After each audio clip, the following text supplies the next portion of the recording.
Hey folks, welcome back to the Portable Gamer, welcome back to Farming Simulator 19, and welcome back to Greenwich Valley with Seasons, recently updated.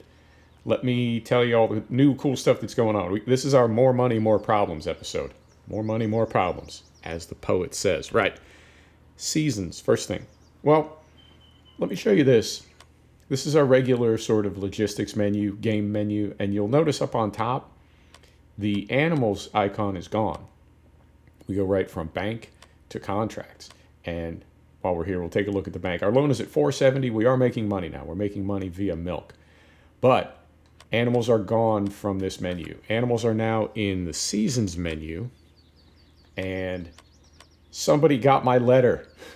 Used to be this column over here on the left, that this would have all your animals in it. Hundreds of them. It's categories now. So when we go to cow farm, then over on the right, we can see our individual cows. Fantastic. That's so much better. I don't know why this wasn't in the game from day one, but they put it in there. Fantastic. We have 51 cows now. They're continuing to reproduce. And as we scroll through here, if we can get to the... Yeah, let's go down here to our adult dairy cows. So 0.3 years, right? 0.3 years, a third of a year. That's 4 months. It's summer now, first day of summer. 4 months is going to be late summer, early fall. So I guess dairy cows, once you get them in that breeding cycle, they can reproduce all year. I don't know. 0.4, 0.6, 0.3, 0.2. So yeah, we are, I guess, just going to be continually making cows now. And looking in here under production, we had the 91,000 liters of hard manure. I stopped putting straw in the shed and we started making slurry. Now we have 93,000 liters of that. This is going to get to be a problem because our fertilizer needs at the moment, with our 2 arable fields to the west and our 2 grass fields to the east, I don't think we can use 180,000 liters of fertilizer per season. And you can't sell it on this map. There's no place to sell it. So rather than install a sell point for these items, let's figure out a way to use them. And then you can also see our milk is at 12,000 liters. And that's what we're going to talk about today. That's the problem that we need to solve. So we have this thing. This is a mod of the regular Aquatrans milk and water trailer. It holds 7,300 liters. If we go here and then here, right? So this is base game 7,300 liters. Ours is a mod of that. The base game dolly trailer holds 8,000 liters. Net gain of 700 liters per trip. That's not very much. This thing is 70 grand and it needs a truck. This is the mod trailer that we have, right? The IT runner is only a net gain of 700 liters per trip. And then over here we have this thing, which is gorgeous, but it's 70 grand and you need a truck for it. So we're making about 10 to 12,000 liters of milk per day, I want to say. And it's 2 trips. It's not the end of the world because I'm just going to the sell point right down the street. It's not the end of the world, but I would like to find a bigger milk trailer and I can't find one. We have these. Where are they? We have these, and this is the universal tank pack. It's not universal because all it holds is digestate and slurry. That's not universal. I mean, this thing is like yard storage, right? This tank here, but you can't take it anywhere. It just sits in your yard.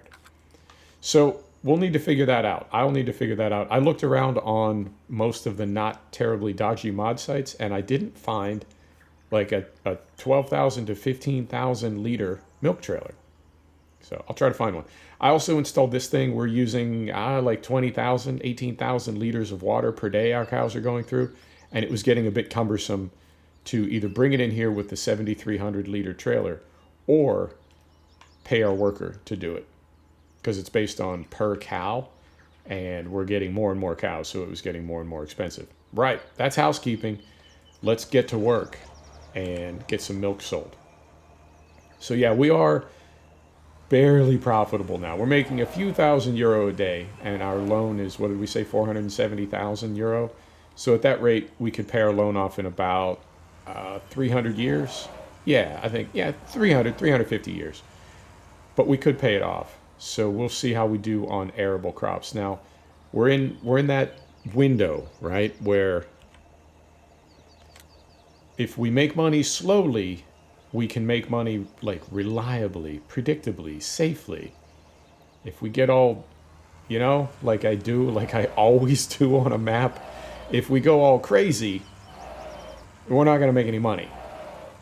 So I don't want to start buying fields. I mean, of course, I do want to start buying fields, but then you know what happens. We buy fields, and then we need to buy another tractor, and then we rent bigger equipment, and, we end up doing a lot more work, and our loan is going to stay at 470 or go higher, right? We'll end up with like a 700,000 euro loan, and we'll still be making a few thousand euro per day.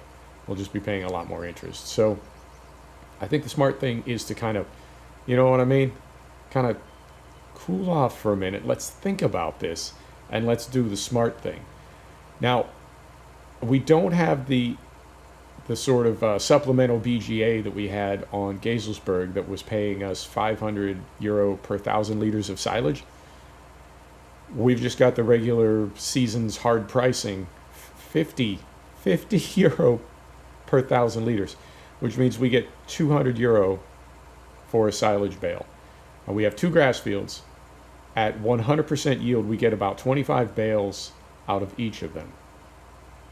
And we get 2 cuts per year, hopefully. It hasn't rained like it did last year. It hasn't been raining all during the spring, so I believe moisture determines crop growth, so we may not even get 2 cuts this year. But let's say 25 bales from a field at 200 euro per bale.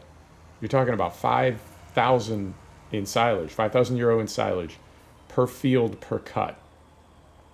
That's really not worth it as far as something that we're going to sell for profit, right? I think it would make more sense at that point to save that as animal food for our dairy, and I'll tell you why. Well, first off, we wouldn't do 25 silage bales per field per cut because we need hay as well. So we would do every cut, we would do half of it as hay bales, half of it as silage bales. Put those in the barn. When I looked at our food that we had in the barn, our hay bales, our silage bales last fall, at the rate that we were using them, I thought, well, this is fine. This is going to last us for 2 or 3 years. It's not. We have more animals now, and I believe, again, with seasons being all about realism, I believe animals use more food when they're reproducing, which would be very realistic and accurate. Any organism, anything, uses a lot more energy when it's reproducing. Reproduction takes just unbelievable amounts of energy. I'm talking like caloric energy. So it's possible that our cows are going through a lot more food because they are reproducing. They're growing other cows, and they're also making milk. And on a dairy, you're gonna pump that process up, so to speak. You're gonna try to get your cows to make as much milk as possible, and that takes a lot of food and energy as well. So I think the smartest thing that we could do would be to not make silage bales and sell them. It would be to make food for our animals and store it, because I don't know if we're going to get a second cut, and I don't know if we're going to concentrating. I don't know if we're going to get a second cut this year, and I don't know if we're going to have enough food to make it through the winter. Now, whether we get a second cut or not, whether we make it or not, it's going to be close. It's not like we're going to run out of food in December, right? I think we would probably make it almost till next spring, maybe. You know what I mean? And we would do okay that way. But I still think the smart play is to put our grass up as food, both hay and silage, and that's what we're going to do, which means our only income will be from our canola that we're going to sell, and also from milk. So the animals are reproducing now, and I think it's important to keep that going as much as possible up to the limits of what this animal area can sustain. So we will make as many animals as we can and try to grow this dairy as big as we can. I think this is going to be how we make money. Now, we can sell cows too, but I don't necessarily want to do that straight away. I want to wait till our dairy is more full. And then on the other side, our arable crops, I think we need to focus on things like canola and soybeans and really good cash crops and not worry so much about straw. I'd rather have a big canola harvest and buy a few straw bales than commit one or both of those fields to wheat or barley just to get straw bales. So that's where we're at. Our grass is second harvest stage. It is orange right now, so we will get maximum yield for it, and it is triple fertilized and weeded, I think, other than one tiny little patch of weeds that I was not able to get to in time. So we should have a really, really good yield from our grass. And we're just going to need to see how things go. But it's, as always, these farms are not going the way that I thought they would go.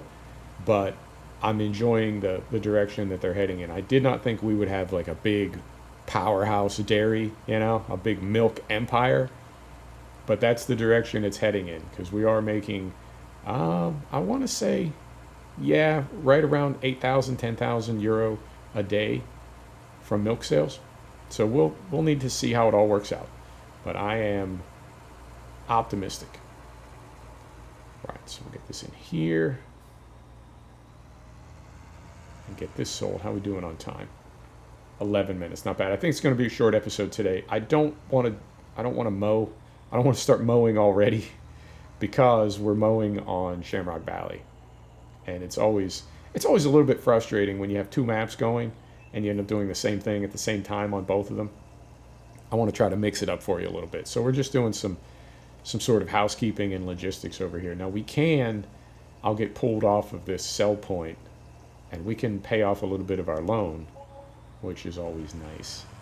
And I've been trying to leave a little bit in the bank account overnight because we do have some property expenses and some animal expenses, various things. So when I sleep through the night, I don't want to wake up in the morning. I never like waking up and seeing a negative balance, even if it's only a few hundred euro. Right, let's set the brake. And let's go here, and we will pay back 10 grand. Okay, so we're at 460. I mean, baby steps. 10,000 euro off a almost €500,000 loan is not,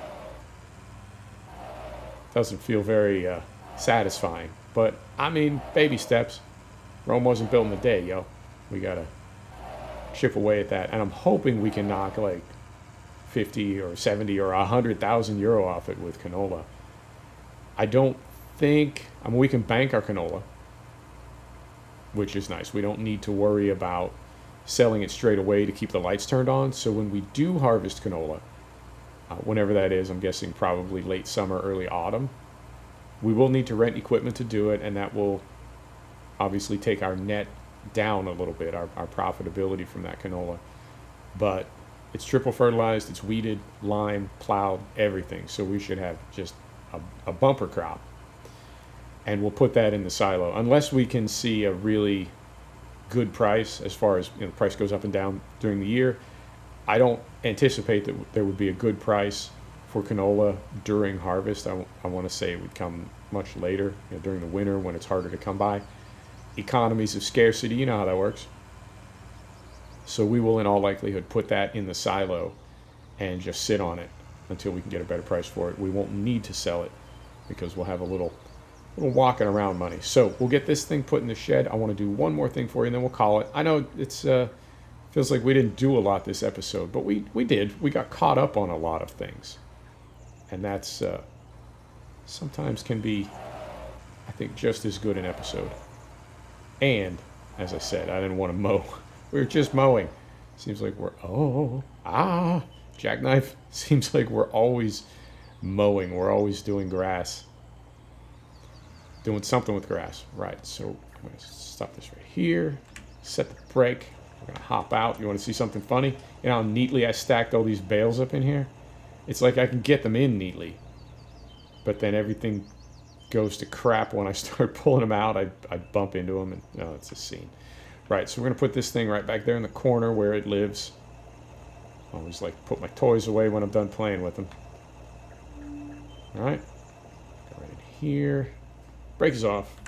Let's get this backed in. Yeah, if you know of a good milk trailer, let me know, because I have not been able to track one down. And I was a bit perplexed, I have to say. I know the Coda Universal Pack from 17, which I believe was by Farmer Andy, and the Modding Velt team. I want to say that was Universal and Woodhull milk. And this new one, I want to say, is also by Farmer Andy and Modding Veld. And it does not haul milk, which I find very interesting. So I don't know if there's a reason for that, but I did not find on any website, any mostly reputable website, I did not find any good looking like 12, 15, 18,000 liter milk trailer. Right, so we're going to do one more thing. We are going to plant and decorate a holiday tree. And I was thinking it would look good right about here if the map will let us put it there. So let's go here. Let's go here. And what would that be? Decoration, I imagine. Certainly is. And we just take a quick minute to find a holiday tree that does not cause the game to crash. Found one. There you have it. That's it. Folks, thanks for stopping back to check out The Portable Gamer. Thanks for joining us for another episode of Farming Simulator 19. This is Greenwich Valley with Seasons, and we'll see you next time. Take care now.